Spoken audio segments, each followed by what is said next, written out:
Well, hi, everybody. This is Bill Bateman from OSTA with another OSTA update. And I promised I would be keeping everyone up to date with the status of the bill as soon as that information became available. And by golly, here we are again.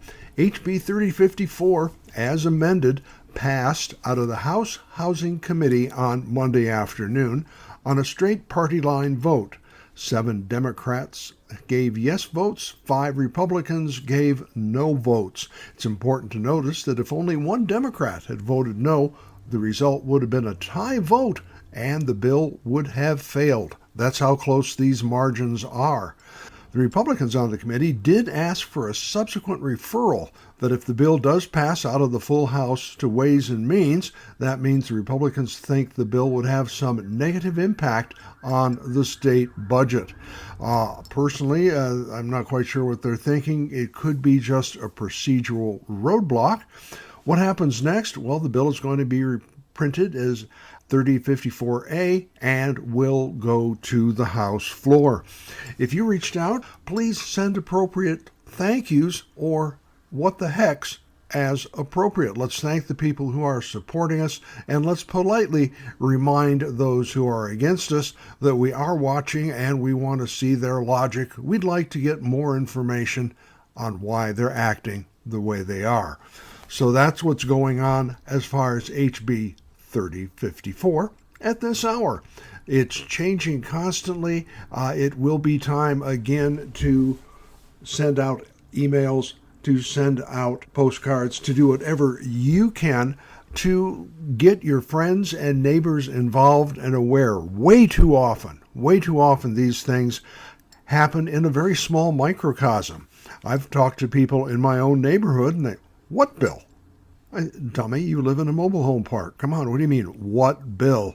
It's serious business. Knowledge and information are the things that are going to keep the wheels greased, keep the wheels turning. Now, the reason I'm kind of on this, we get information from one of our board members who is also an attorney. He is not an OSTA attorney, but he is an attorney who is on our board. And he keeps us up to date with things going on around the state. So let's look at some of these. You won't believe this. First of all, new park owners decided the arborvitae plants needed to go. They've been there about 10 years. 90.4112 waived any objections, and these were 10 to 12 feet high. The park tells the tenant, well, you can't have those for aesthetic purposes, and the tenants must remove them. Most tenants are complying out of fear. There are no claims by anyone about it being hazardous. This just appears to be a change in the park rule. The park does not do the 90.610 process. One tenant refuses, the park threatens to evict them. Now that's a violation of 9375, so the tenant says, I'll trim them. The park says must be no more than 5 feet. The tenant hires an arborist, and the arborist says if you cut them that much, they're going to die. Park is informed of this, but the park says cut them down or we will evict you. Here's another one.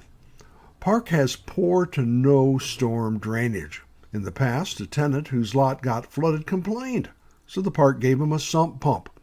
Tenant had to install that pump and supply the electricity at their own expense. Until recently, that took care of it, basically, but now it's no longer working.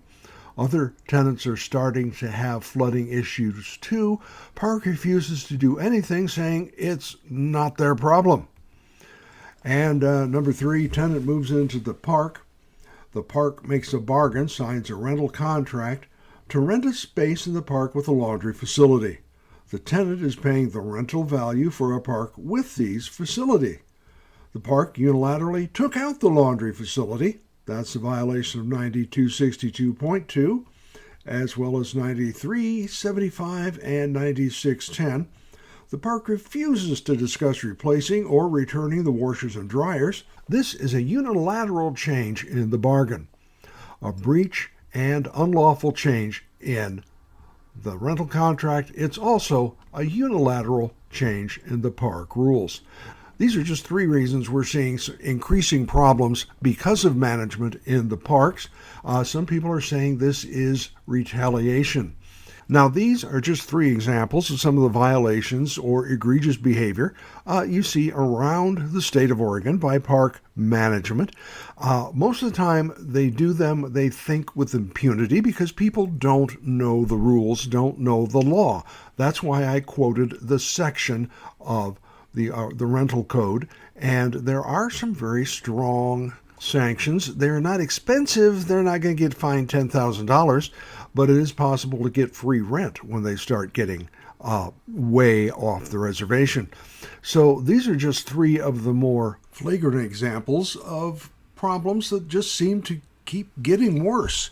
For our fourth, we're going to look up to Forest Grove, Oregon, and that's going to be the subject of a special segment I'm going to be doing in my next episode. There are allegations of assault. There are allegations of drunken threats being made. There's all kinds of allegations happening. So we're going to be contacting officials in that area, the police department, the sheriff's department, to find out what we can and see if there's anything that we can do to get things under control. People shouldn't have to live like this, and I think that's one of our responsibilities at OSTA. So stay tuned. We're coming in with a special report. Please stay tuned for that. Please thank your representatives if they supported you. If yours did not, reach out to them politely and ask them what you can do to help change their mind. Perhaps remind them that you did kind of vote for them, and it is kind of their responsibility to represent the will of the people. Stuff like that. And tune in as we get new information. We'll be keeping you up to date on the very latest. So until next time, this is Bill Bateman for OSTA. Be safe, be good to each other. Goodbye for now.